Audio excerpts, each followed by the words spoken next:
नमस्कार प्यारे साथियों।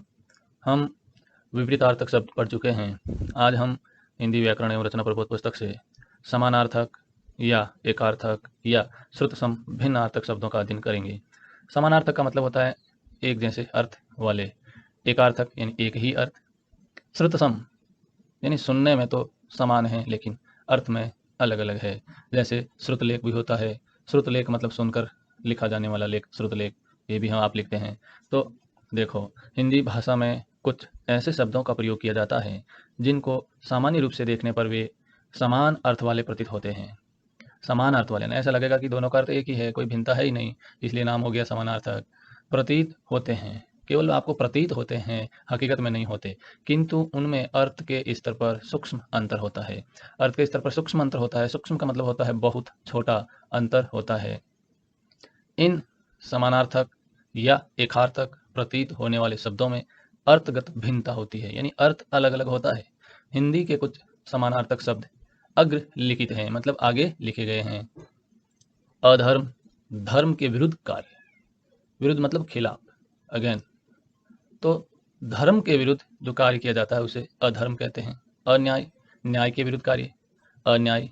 अमूल्य, जिसका मोल ज्ञात करना संभव न हो, मोल यानी कीमत, रेट जिसे हम ज्ञात ही नहीं कर सकते हैं वो, तो जिसका मोल ज्ञात करना संभव न हो, अमूल्य। बहुमूल्य, अधिक मूल्य वाला, बहु का मतलब होता है अधिक, ज्यादा, यानी ज्यादा कीमत वाला। अवस्था, आयु का एक भाग, जैसे बाल्यावस्था, किशोरावस्था, प्रौढ़ावस्था, युवावस्था, ये सब आयु के पड़ाव है, अलग अलग भाग है। और आयु, संपूर्ण उम्र आयु कहलाती है। अस्त्र, फेंक कर चलाया जाने वाला हथियार, जैसे बाण, तोप आदि। शस्त्र, हाथ में पकड़कर चलाया जाने वाला हथियार, जैसे लाठी, तलवार, चाकू आदि। अब शस्त्र को याद रखो, साथ होता है शस्त्र, साथ, साथ किसके, हाथ के साथ, यानी हाथ में ही रहेगा। आपत्ति, अचानक आया हुआ संकट, क्लेश, दोष, ये आपत्ति है। विपत्ति, प्राकृतिक आपदा, कष्ट, मुसीबत। प्राकृतिक आपदा जैसे मान लो कर्कापात होना, भूकंप आना, बाढ़, बिजली गिरना, ये प्राकृतिक आपदा है, वो विपत्ति है। और आपत्ति अचानक आया हुआ संकट है। आधि, मानसिक कष्ट, व्याधि, शारीरिक रोग। तो आधि मानसिक कष्ट यानी मस्तिष्क से संबंधित जो कष्ट है वो आधि में आएगा, और शरीर से संबंधित जो भी रोग है व्याधि है। आविष्कार, नई खोज, आविष्कार मतलब नया खोजना, कुछ जो पहले उपलब्ध नहीं हो वो आविष्कार होगा। जैसे मार्कोनी ने रेडियो का आविष्कार किया, नई खोज की, रेडियो बनाया। अनुसंधान, किसी रहस्य की खोज, तथ्यों का विश्लेषण कर सिद्धांत प्रतिपादन, ये अनुसंधान है। अन्वेषण, छानबीन, जांच पड़ताल करना, जैसे अपने भी है सीबीआई, सेंट्रल इन्वेस्टिगेशन ब्यूरो, केंद्रीय अन्वेषण ब्यूरो, तो वो जांच करती है किसी घटना की, कि उसकी असलियत पता चले, लोगों को हकीकत जानने के लिए जांच करवाई जाती है, केंद्रीय एजेंसी है। दुख, शारीरिक या मानसिक वेदना, वेदना मतलब कष्ट, पीड़ा, शारीरिक या मानसिक वेदना होता है दुख, और कष्ट केवल शारीरिक पीड़ा है। कष्ट शरीर से संबंधित ही पीड़ा है, दुख शारीरिक या मानसिक कोई भी हो सकता है। पुरस्कार, योग्यता के आधार पर प्रदान किया जाता है। भेंट, आदर सहित सम्माननीय व्यक्ति को दी जाती है। आदर के साथ सादर सम्मानीय व्यक्ति को दी जाती है। जैसे बहुत सारे व्यक्ति होते हैं कर्ण के समान दानी, वो लोग अपनी तरफ से अपने पूर्वजों की याद के रूप में या स्वयं की यादगार के रूप में कुछ भेंट करते हैं। तो आप देखते हैं श्री श्रीमान की तरफ से संस्था का नाम फिर को सप्रेम भेंट, तो ये भेंट क्या होती है, सम्मानीय व्यक्ति को दी जाती है। उपहार, छोटों को दिया जाता है। सेवा, वृद्ध जनों या बड़ों की सेवा करना, जो बड़े बुजुर्ग है उनकी क्या करना, सेवा करना। और शुश्रूषा, शुश्रूषा रोगियों की सेवा करना, जो रोगी है उसकी सेवा करना शुश्रूषा कहलाती है, और सेवा जो बड़े बूढ़े लोग हैं उनकी की जाती है। राजा, किसी देश का शासक। सम्राट, राजाओं का राजा, मतलब सम्राट मतलब बड़ा राजा है, और राजा मतलब किसी छोटे क्षेत्र का शासक होता है देश का। और सम्राट में के अधीन एक से ज्यादा राजा होंगे, तो राजाओं का राजा सम्राट। आज्ञा बड़ों द्वारा छोटों को किसी कार्य के लिए कहना, यानी जब बड़े लोग छोटे लोगों से कोई काम करवाते हैं तो उसे आज्ञा कहते हैं। आदेश सरकार या अधिकारी द्वारा दिया जाता है। आचरण व्यक्ति का चरित्र। व्यवहार दूसरों के साथ किया गया क्रियाकलाप, यानी उसका व्यवहार ठीक नहीं है, मतलब वो दूसरों के साथ जो क्रियाकलाप करता है वो अच्छे नहीं है। पूजनीय जो पूजा करने योग्य है, पूजनीय। माननीय जो मान सम्मान देने के योग्य है, माननीय सांसद, माननीय विधायक, माननीय मंत्री महोदय, तो यानी जो मान या सम्मान देने के योग्य है। श्रद्धा गुणवान के प्रति आदर भाव, यानी मेरी गुरुजी के प्रति क्या है, श्रद्धा है, क्योंकि वो गुणों की खान है, उनके प्रति मैं मेरा आदर भाव रहता है, तो होगी श्रद्धा। भक्ति भगवान के प्रति आदर भाव होता है, तो भक्ति किसकी करते हैं, भगवान की। और शुक्ल जी ने इस पर बढ़िया निबंध भी लिखा है, श्रद्धा और भक्ति, तो ये आप मिले तो जरूर पढ़िएगा। मृत्यु सामान्य व्यक्ति का देहांत, यानी राह चलते व्यक्ति की मृत्यु होती है, और महान व्यक्ति का क्या होता है, निधन होता है। जैसे गांधी जी का निधन कब हुआ, तो 30 जनवरी, तो ये पुण्यतिथि है, तो आएगा निधन।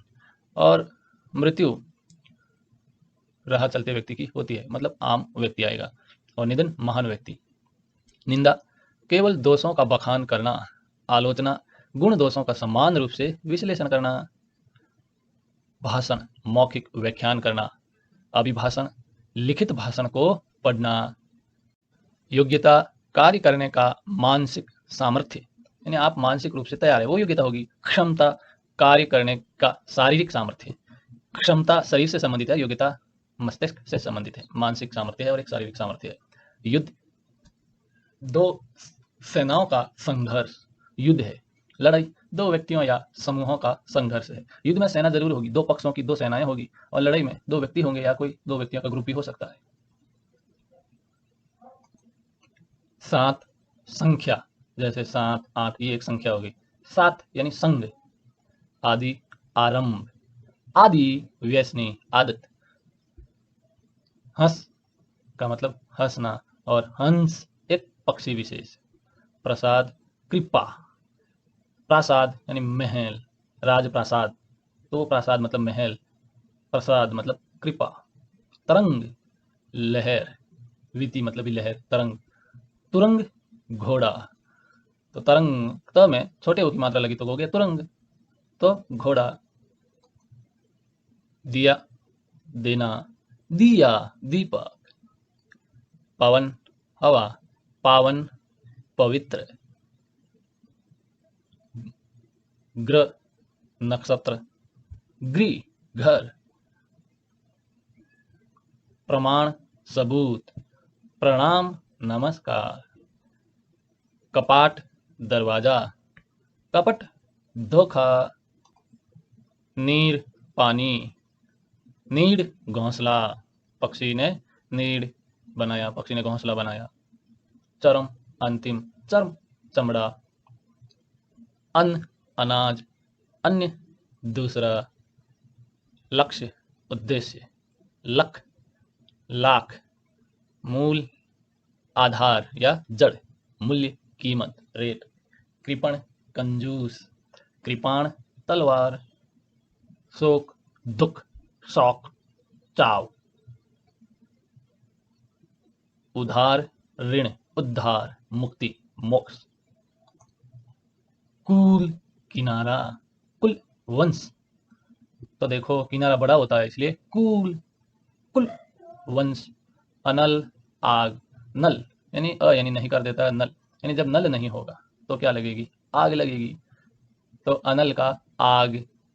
अनिल हवा।